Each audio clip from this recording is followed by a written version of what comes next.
Hola, teman-teman penikmat film. Bayangin gini, lu baru aja kehilangan anak.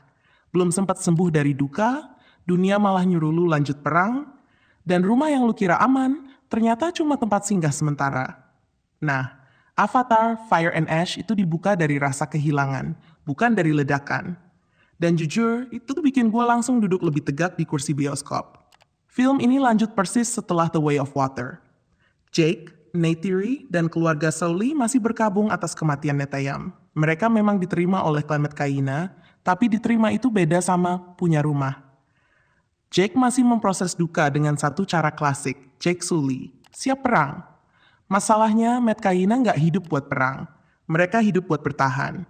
Belum selesai di situ, ada Spider, anak manusia. Nggak bisa bernapas di Pandora. Dan mereka cuma punya satu baterai cadangan. Satu, keputusan pahit pun diambil. Spider harus pergi dan keluarga Sully ikut klan nomaden Wind Riders. Di titik ini, filmnya masih kerasa akrab. Mirip The Way of Water.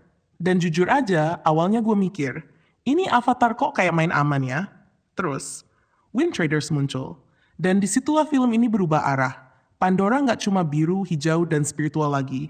Kita akhirnya ketemu sesuatu yang selama ini cuma jadi wacana. Na'vi yang menjauh dari Eywa.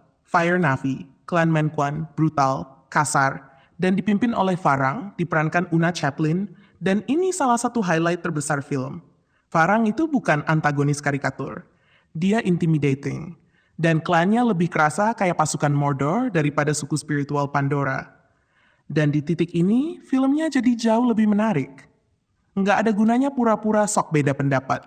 Film ini harus ditonton di bioskop. IMAX kalau bisa. 3D kalau ada. Secara teknis, ini level tertinggi CGI hari ini. Bukan sekadar bagus, tapi padat. Setiap frame penuh detail. Kadang nggak ada plot penting pun, tapi mata lu tetap sibuk kerja. James Cameron udah sampai fase di mana teknologinya matang. Dan hasilnya, adegan perang besar yang beneran bikin takjub. Manusia, Na'vi, makhluk Pandora, semuanya tabrakan dalam skala masif. Ini bukan lagi soal wah, teknologinya keren, tapi soal eksekusi kelas dewa. Zoe Saldana sekali lagi membuktikan Neytiri itu sejajar sama Ellen Ripley dan Sarah Connor. Adegan-adegannya penuh amarah, duka, dan kekuatan. Bukan ibu ideal, tapi ibu yang nyata. Loak juga berkembang jauh lebih menarik di film ini. Perjalanan dewasanya, kecemasan sosialnya itu surprisingly nyentuh. Dan soal Spider, ini agak tricky. Ada satu keputusan besar soal karakternya yang secara emosional kuat, tapi di sisi lain, justru menghilang konflik paling menarik dari dirinya sebagai manusia yang selalu jadi orang luar.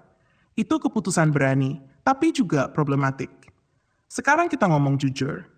Masalah terbesar Fire and Ash itu satu kata, déjà vu. Banyak hal terasa familiar. Terlalu familiar. Plotnya aman, arahnya bisa ditebak. Beberapa konflik berputar di tempat yang sama. Fire Na'vi sebenarnya paling menarik, tapi kurang dieksplor. Mereka datang, bikin chaos, lalu menghilang, nunggu dipanggil lagi. Padahal hubungan Quaritch dengan mereka itu emas. Belum lagi durasinya, 3 jam lebih. Ini bukan film membosankan, tapi kepanjangan. Kalau sebuah film bikin lu mikir, enak juga ya kalau bisa pause sebentar. Itu tanda editingnya kurang kejam. Selain lingkungan, film ini mulai main ke ranah kepercayaan dan iman. Manusia berperang karena dewa mereka. Na'vi hidup dengan Eywa. Fire Na'vi memilih menjauh. Secara tema ini menarik. Tapi karena kebanyakan karakter dan jalur cerita, kadang terasa berantakan. Film ini kaya, tapi terlalu penuh. Jadi apakah Avatar Fire and Ash film sempurna? Enggak. Apakah film ini pengalaman sinematik yang luar biasa? Iya, tanpa ragu. Ini bukan film yang akan mengubah hidup lu. Bukan juga lompatan revolusioner kayak Avatar pertama. Tapi ini adalah eskalasi besar dari dunia yang sudah kita ikuti lebih dari 1 dekade. James Cameron mungkin bermain aman, tapi dia memainkannya di level yang gak bisa dicapai sutradara lain. Kalau lu penggemar Avatar, ini wajib tonton.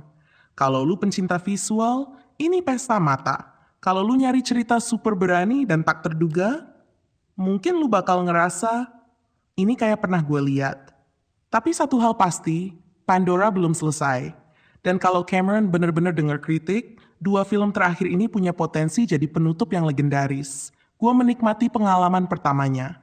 Apakah gue bakal nonton ulang? Mungkin nggak dalam waktu dekat. Tapi duduk di bioskop 3 jam tenggelam di Pandora, itu pengalaman yang layak dirasain setidaknya sekali. Itu pendapat gue tentang Avatar Fire and Ash. Kalau lu beda pendapat, kita ngobrol di kolom komentar. Sampai ketemu di review berikutnya. Bye-bye.